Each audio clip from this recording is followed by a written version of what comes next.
Thorns of the Waking Court, a video novel by SDC Multimedia. Watch it like a movie, read it like a novel, or listen to it like a podcast. Chapter 5. The Bloodroot Pact. Twilight in Thorn Court was a weight, not a light. The hollow emptied slowly, the courtiers peeling away like petals torn from a dying bloom.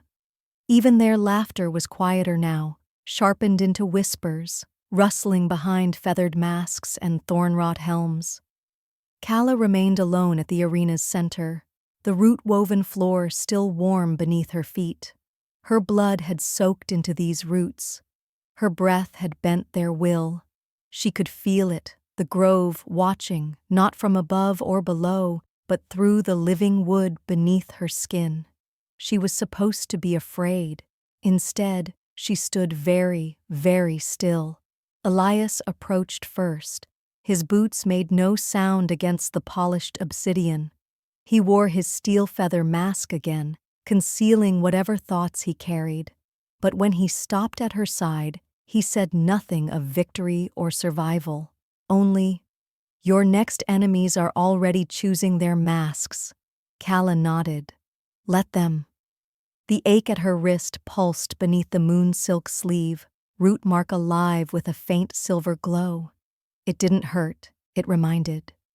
"You should leave the hollow," Elias added quietly. "The court prefers its kills in shadows, not under Aerith's eye." Calla should have agreed. She should have turned toward the private chambers that Riven had once called her gilded cage. Instead, she held her ground. That was when she saw the movement. A shift at the arena's edge. Alira. The girl from the trial stood with her shoulders drawn back, chin high despite the violet cloak slipping from one shoulder.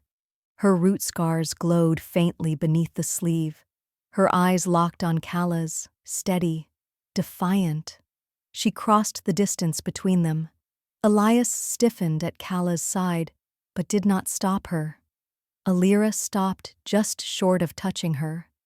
"I came to thank you." Her voice was quiet, but the words carried across the root-woven floor. "And to ask, what happens now?" Calla glanced toward the balconies where the courtiers were still watching. Some had already turned away. Others lingered, masks gleaming, predators. "You shouldn't be seen near me. They'll mark you as a traitor." Alira smiled faintly. "They already have." Their hands almost touched.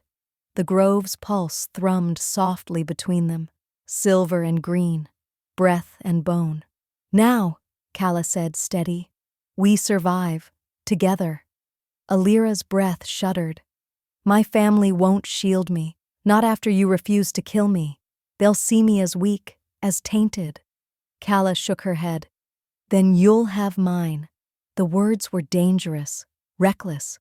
A girl with no court standing, no banners, no house had no right to offer such a promise. But the grove answered. Her wrist flared with soft heat beneath the sleeve. Alira's root scars pulsed in time. A pact, unspoken, unbreakable, blood, breath, bone. They moved quickly after that, slipping into the corridors that wound like veins behind the hollow's public chambers. "Where will you go?" Calla asked. Alira hesitated. "The hollow's lesser spires, servants' quarters. I know the ways through the older roots." Elias kept pace behind them. His silence was a shield. "We'll meet again at dusk tomorrow," Calla said. "You'll not face this court alone." Alira hesitated, then nodded once before vanishing down a narrow stair. The corridors spiraled upward toward Calla's borrowed chamber. Lantern flames drifted ahead, each globe tethered to a silver thread running into the unseen heights. The light smelled of crushed violets and ash. Elias finally spoke. "You made an enemy of the house that offered Alira. They'll retaliate. Let them." He stopped her before the chamber door. "You've changed since the grove swallowed you." I woke up. Her mouth quirked into a smile that felt brittle but real. "And I'm not going back to being a pawn." Elias inclined his head, steel feathers rustling softly. Good, because pawns don't survive long here. The door to her chamber opened without her touching it. The grove's will, or the king's? She wasn't sure anymore. She stepped inside. The chamber remained as before. Black wood floor, root-laced walls, a window carved in an elegant lattice of living vine.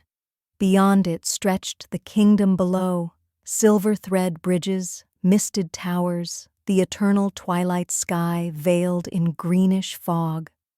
But someone was waiting in the room, Riven.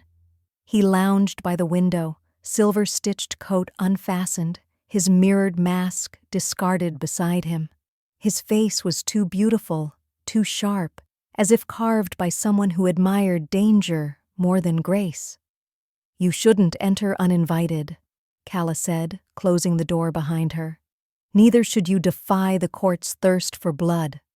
His voice was calm, almost lazy, but she caught the undercurrent: frustration, curiosity. "I chose not to murder a girl for their amusement. That offends you? It offends the natural order of Thorncourt." Calla crossed her arms. "Then perhaps the natural order needs changing." Riven chuckled, but the sound was hollow. "You sound more like Aerith than you realize." She froze.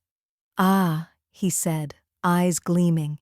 "You didn't think anyone noticed. The way he looks at you. The way he didn't stop you from forging a bond with a supplicant." Calla didn't answer.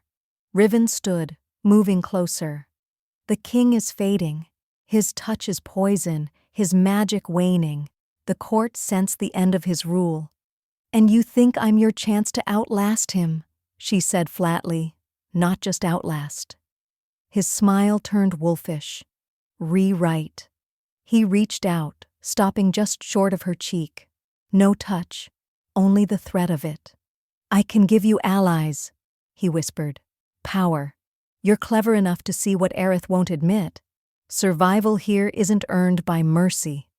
Calla's pulse thudded in her throat. She didn't retreat. "You mistake mercy for strategy." Riven tilted his head. "Do I?" He leaned in, breath cool against her ear. "Choose the right side, witchling, or the next trial may not be so forgiving." He turned, retrieving his mask. As he left, he glanced back once. "Think on it." The door closed behind him. Calla stood alone again, but not powerless. The grove stirred beneath her feet, roots shifting in unseen patterns beneath the blackwood floor. She moved to the window, fingers brushing the vine-carved lattice. The silver thread bridges glimmered below. Somewhere out there, Alira was waiting, trusting. Her root mark pulsed, blood, breath, bone. The court believed it could script her story. They were wrong. Above the rooftops, shadows shifted. A figure in a dark cloak watched from a high terrace. No mask now, only silver frosted eyes gleaming beneath pale hair. King Aerith. His gaze was steady, weighing, calculating, but he made no move to summon her. Not yet. She had made her first choice without his guidance. That, it seemed, had earned his silent approval, or his caution. Perhaps both. Night never truly fell in Thorncourt, but change had begun. The first thorn had rooted. End of Chapter 5.